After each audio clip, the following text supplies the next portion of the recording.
Inilah pump oksigen ataupun air pump yang saya gunakan untuk tangki ternakan ikan siakap, tangki tilapia dan juga lobster air tawar.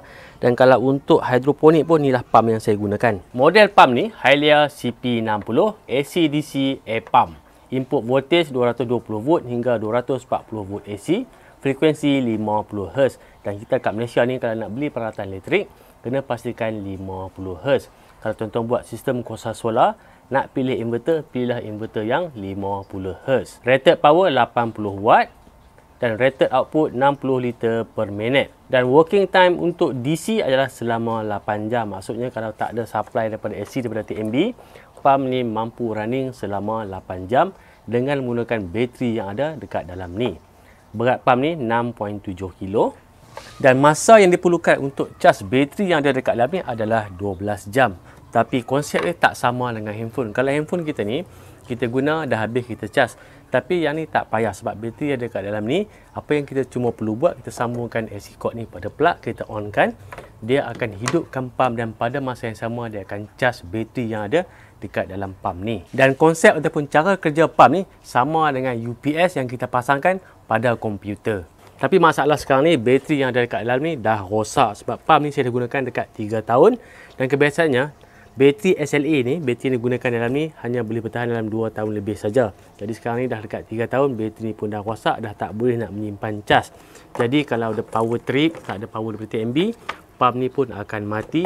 Dan sebab itulah 200 ekor ikan siakap saya mati. Hari ini saya akan tunjukkan kepada tuan-tuan macam mana cara untuk kita tukar bateri yang ada dekat dalam ni. Dan lagi satu saya akan tunjukkan juga cara macam mana kita nak upgrade saiz bateri yang ada dekat dalam ni. Bila kita gunakan bateri yang lebih besar, backup time tadi yang dinyatakan selama 8 jam tadi tu, backup time juga akan bertambah.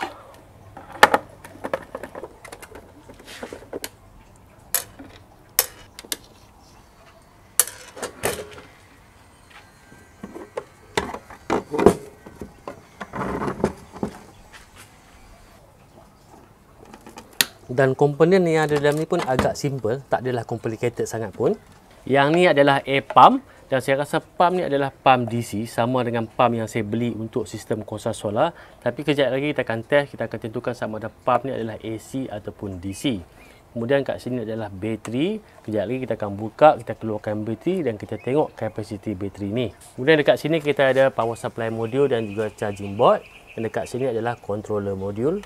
Fungsi controller modul ni adalah untuk mengawal kelajuan pump dan juga jumlah angin yang dihasilkan oleh pump ni.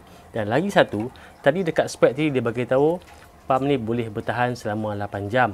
Tapi tak dinyatakan pada kelajuan mana, sama ada low, medium ataupun high. Itu pun kita akan test nanti. Saya nak keluarkan bateri ni, tapi sebelum tu saya akan test dulu berapa voltage bateri ni. Sebab ni adalah bateri 12 volt. Jadi voltage ni mestilah 12 volt ataupun lebih daripada 12 volt. Kali kita dapat 10.4 volt, memang confirm lah bateri ni memang dah rosak. Dan kalau kita tengok pada physical bateri ni pun, bateri ni dah mula melembung, kiri, kanan, atas dah melembung dan terminal ni pun dah pecah, dah nak tercabut. Untuk bateri SLA ni memang kebiasaannya cuma dapat bertahan selama lebih kurang 2 tahun saja. Tapi kalau tengok pada kondisi bateri ni dah melembung dan terminal ni nak pecah, kemungkinan kita ada masalah lain juga. Mungkin charging voltage terlalu tinggi. Tapi kejap lagi kita akan test adakah charging voltage ni normal ataupun tak. Sebab kalau charging voltage kita bermasalah, terlalu tinggi, kalau kita tukar bateri baru nanti pun bateri tu akan cepat rosak juga. Kemudian kita kena buka nut bracket yang pegang bateri ni. Okay, saya buka sebelah je. Dan kita dah boleh keluarkan bateri ni.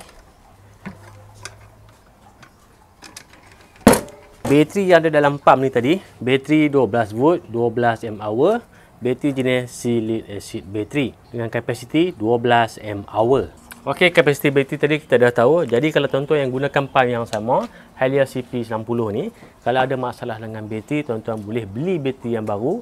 Pastikan bateri 12 volt, 12 mAh dan tuan-tuan ganti bateri tu, pasangkan balik dalam pump dan pump akan beroperasi macam biasa. Dan untuk tuan-tuan dapatkan bateri ni, saya akan letakkan link dekat bawah, dekat video description, link untuk tuan-tuan beli bateri ni. Kemungkinan brand yang lain tapi kapasiti sama 12 mAh. Saya akan letakkan link dekat bawah, dekat video description. Dan untuk sambungkan bateri yang baru nanti, tuan-tuan perlu solder. Yang kabel putih ni adalah untuk positif bahagian sini, dan kabel hitam ni adalah untuk negatif. kena solder dengan menggunakan soldering iron. Tapi saya rasa lebih mudah kalau tuan-tuan masukkan dulu bateri ke dalam pump, pasangkan braket, kemudian baru solder kabel bateri ni. Itu saja yang tuan-tuan perlukan kalau tuan-tuan cuma bercadang untuk tukar bateri saja. Dan sekarang ni pula untuk cara macam mana kita nak upgrade kapasiti bateri ni kepada bateri yang lebih besar. Okey, kalau kita tengok pada bateri tadi, kita nampak bateri tu dah mengelembung, dan kebiasaannya bateri ni kalau mengelembung biasanya disebabkan oleh charging voltage yang terlalu tinggi. Jadi sekarang ni sebelum tuan-tuan nak tukar bateri ataupun sebelum kita nak upgrade bateri ni, kita akan test dulu berapa charging voltage yang masuk kepada bateri tu. Untuk kita test charging voltage ni, kabel yang sepatutnya kita sambungkan kepada bateri, saya akan sambungkan kepada multimeter.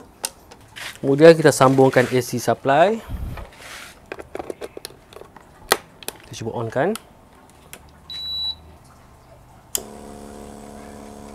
Kalau kita tengok dekat multimeter ni, kita dapat 14 volt, bermaksud charging ni tak ada masalah. Tapi kalau dia lebih pada 14.6, itu dah over voltage dan boleh menyebabkan bateri kita akan rosak. Jadi bateri tu walaupun kita nampak mengelembung, tapi charger kita tak ada masalah. Dan mungkin dia mengelembung tu sebab dah rosak terlalu lama, dan kita masih lagi charge sebab tu dah dia mengelembung, dan bukan disebabkan oleh over voltage. Jadi sekarang ni dah confirm charger tak ada masalah. Okey, untuk bahagian charger tadi, voltage charging kita dapat tadi adalah 14 volt. Dan lagi satu benda yang penting yang kita nak kena tahu adalah charging current, berapa amp yang kita dapat daripada charger yang ada dalam pump tu. Sekarang kita akan test berapa amp yang kita akan dapat daripada charger. Untuk kita tentukan berapa charging current, kita perlukan bateri untuk kita charge. Kita akan test untuk charge bateri yang besar ni. Bateri yang saya gunakan ialah AGM Deep Cycle Battery. Bateri 12 volt, kapasiti 105 mAh. Inilah bateri yang digunakan dalam sistem Corsa Solar dan juga sistem dual bateri untuk camper van. Untuk sambungan sama juga, positif kepada positif dan negatif kepada negatif. Putih adalah positif dan hitam adalah negatif. AC cord tadi saya belum pasangkan lagi. Sekarang kita akan cuba hidupkan pump ni dengan menggunakan tenaga daripada bateri ni.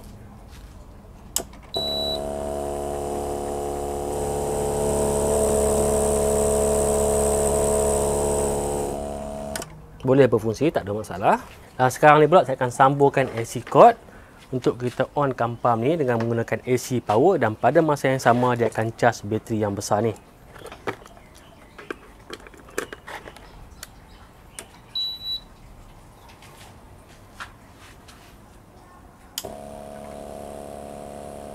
Untuk test charging current, kita akan test dengan menggunakan clamp meter ni. Kita tengok berapa amp yang kita dapat. Dan kalau tengok pada clamp meter ni, charging current yang kita dapat pada charger yang ada dalam pump tu adalah 1.64 amp. Dan bila saya kuatkan lagi pump ni, charging current ni akan semakin berkurang. Okey, persoalan sekarang ni, tadi dengan bateri 12 mAh, kita perlukan masa 12 jam untuk kita charge bateri 12 mAh tu sampai penuh.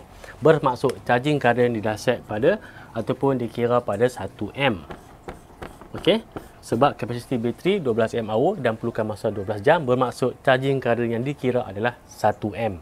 Jadi kalau kita gunakan bateri 105 mAh ni, bermaksud kita perlukan 105 jam untuk charger yang ada dalam pump ni untuk charge bateri ni sampai penuh. Ini masa yang kita perlukan kalau kita gunakan bateri ni dan kita charge guna pump ni, kita perlukan masa 105 jam. Yang kedua, persoalannya, adakah kita boleh menyebabkan charging board ni rosak sebab bateri ni besar dan perlukan current yang lebih?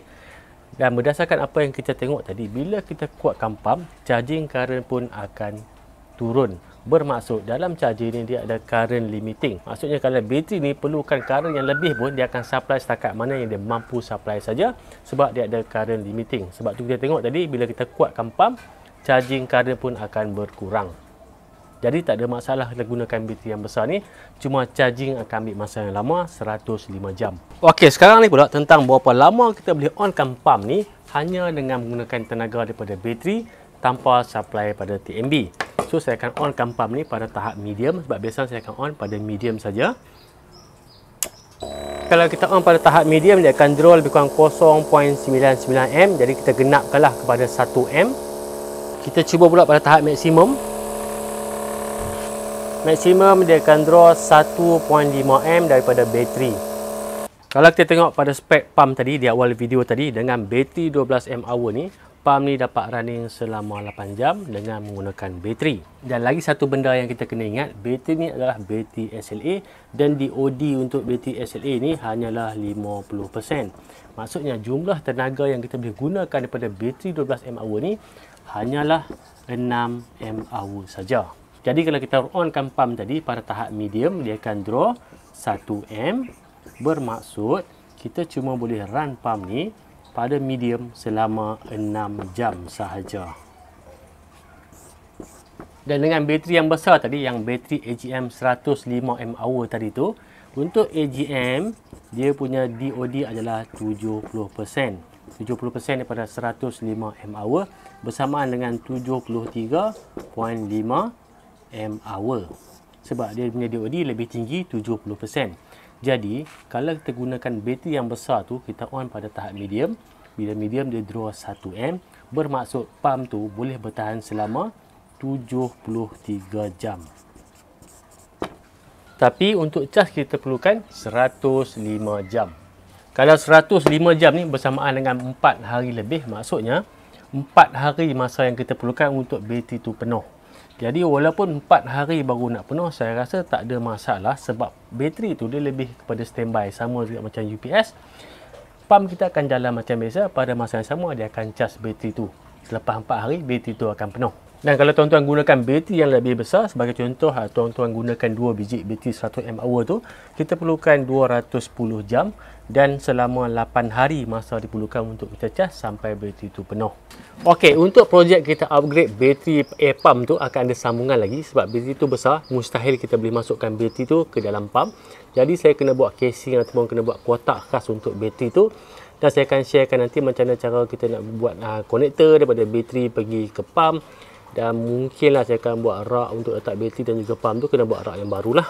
Ataupun kita boleh letakkan pump tu dekat dalam metal casing, letak kat dinding dan tarik kabel pergi ke bateri.